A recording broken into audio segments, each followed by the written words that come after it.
Mohamed. Thank you, Ms Harris. It's a pleasure to serve under your chairship. The BBC is rightly regarded as a national treasure. For over a century, it has been trusted at home and across the world as a benchmark for accurate and impartial journalism. This reputation matters, and it is precisely because of the BBC's global admiration that its recent failures, in particular with respect to its coverage of Gaza, must be confronted.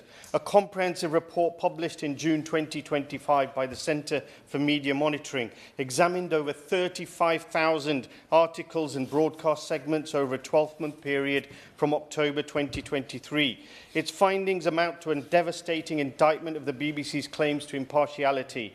On a per-fatality basis, Israeli deaths received 33 times more coverage across articles and 19 times more coverage on television and radio.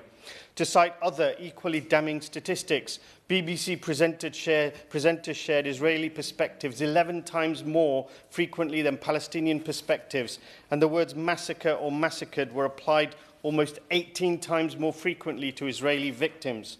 Headlines such as Israel says Rafah crossing to open soon to let Palestinians leave Gaza via Egypt amount to whitewashing of the ethnic cleansing and forced migration inflicted upon the Palestinian people. As the Centre for Media Monitoring report outlines, the term war crimes was mentioned only 3% of articles in relation to Israeli violence against Palestinians. This hierarchy of language dehumanises Palestinian livelihoods, masking grave human rights violations behind a false notion of balance. Internally, over 100 BBC staff and 300 journalists and media professionals wrote a letter complaining that the corporation has become a propaganda platform for Israel, citing examples such as the BBC's shocking refusal to broadcast the documentary Gaza Medics Under Fire. As they write, much of the BBC's coverage in this area is defined by anti-Palestinian racism. This is not balance but distortion. It is not impartiality but systemic bias.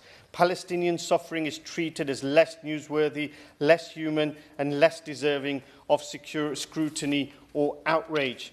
Consequently, serious questions must be asked about the BBC's governance.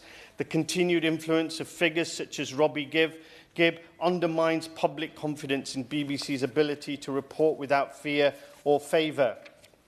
The government must ensure an end to partisan appointments and resist politically motivated attacks on reporting. The government should meaningfully engage with trade unions and the National Union of Journalists throughout the Charter renewal process. If the BBC is to retain its reputation for courageous, high-quality journalism, it must urgently reckon with its shortcomings, and this government must stop looking the other way.